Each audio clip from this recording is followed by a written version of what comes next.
Selamat berjumpa lagi Bapak Ibu Saudara yang dikasihi Tuhan. Marilah kita berdoa.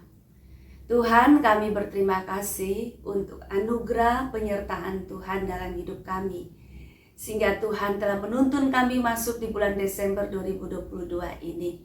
Kami ingin sekali lagi mendengarkan firman Tuhan. Biarlah firman itu yang mengajari kepada kami bagaimana kami harus bersikap kepada Tuhan dan kepada sesama, serta kepada alam semesta ini. Terima kasih, dalam nama Tuhan Yesus kami berdoa. Amin. Bapak Ibu, saya mengajak kita untuk membaca Injil Matius pasal 2 ayat 2 yang berbunyi demikian. Di manakah dia, raja orang Yahudi yang baru dilahirkan itu? Kami telah melihat bintangnya di timur dan kami datang untuk menyembah dia. Demikian jawab pembacaan firman Tuhan. Yang berbahagia adalah setiap kita mendengarkan firman Tuhan, memelihara serta melakukannya dalam kehidupan kita setiap hari. Bapak Ibu, bacaan ini merupakan penggalan dari kisah orang Majus, ya, bahwa orang Majus itu melihat bintang di timur, dan bintang di timur itu adalah sebuah bintang yang sangat terang, dan bintang itulah yang menuntun mereka sampai dapat berjumpa dengan Tuhan Yesus. Pertanyaannya, bintang apakah itu? Bapak Ibu, ahli ilmu falaklah yang dapat menjawab pertanyaan ini. Barangkali ahli ilmu falak yang bekerja di Observatorium Bosca yang ada di Lembang, Bandung, itu bisa menjawab.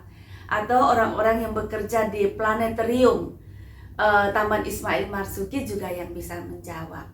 Ada yang mengatakan itu konjungsi, artinya lebih dari dua planet yang berada dalam meridian yang sama, itu terang sekali katanya. Lalu ada yang mengatakan nova. Nova itu bintang yang tiba-tiba meledak sehingga menjadi sangat terang. Ada lagi yang mengatakan bintang yang terang itu adalah Venus, planet Venus yang mencapai titik paling terang. Nah, itu terlihat dari bumi itu dia terang sekali. Tapi kita tidak tahu Bapak Ibu Saudara, bintang apakah itu. Tetapi yang pasti firman ini mau menyampaikan beberapa hal kepada kita. Yaitu yang pertama, bahwa Allah menggunakan bintang sebagai alat di tangannya. Allah menggunakan sebuah bintang atau menggunakan bintang itu sebagai alat di tangannya. Nah, karena apa? Karena bintang itulah yang Allah pakai untuk membawa orang-orang Majus datang kepada Tuhan Yesus, gitu ya. Nah, yang kedua, di dalam kitab Kejadian 1 ayat 17 mengatakan Allah menaruh bintang-bintang. Nah, Allah menaruh bintang-bintang. Berarti Bapak Ibu, yang berkuasa ini itu adalah Allah. Orang atau sosok yang menaruh bintang-bintang. Sosok yang menaruh itu lebih besar, lebih berkuasa dari yang ditaruh. Maka kalau dikatakan Allah menaruh bintang-bintang, berarti bintang-bintang itu merupakan salah satu ciptaan Allah dan berada di bawah kekuasaan Allah.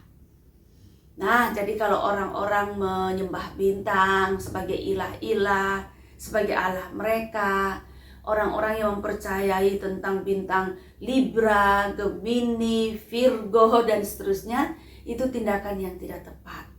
Orang tidak bisa menaruh harapan, impian, menggantungkan hidupnya kepada bintang.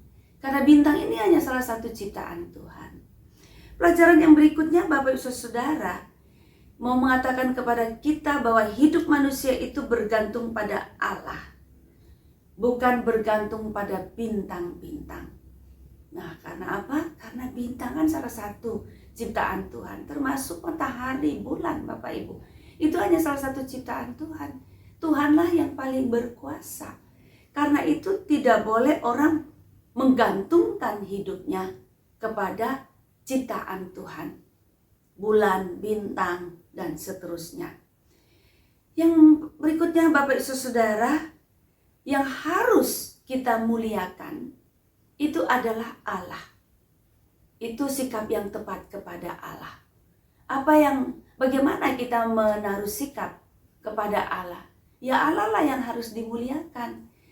Allah mempergunakan bintang itu Dan ketika manusia ini melihat betapa agungnya, betapa ajaibnya bintang itu, nah bintang itu untuk menunjukkan kemuliaan Allah. Semakin kita lihat kagum dengan ciptaan Allah, itu sebetulnya semakin mulialah Allah. Karena itu Allah lah yang harus dimuliakan.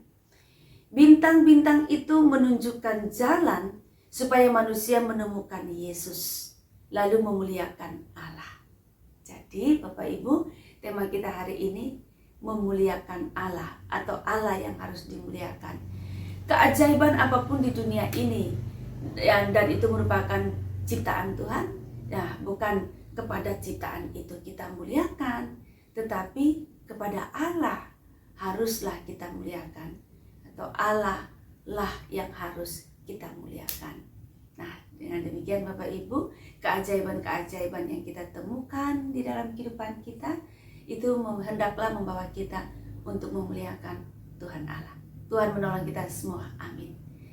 Tuhan, kami berterima kasih. Segala sesuatu yang Tuhan ciptakan di dunia ini, yang membuat kami takjub, kiranya menuntun kami untuk memuliakan Tuhan. Dan hanya Tuhanlah yang harus kami muliakan. Tolong kami agar kami memiliki loyalitas kepada Tuhan, Sang Pencipta kami. Terima kasih, dalam nama Tuhan Yesus kami berdoa.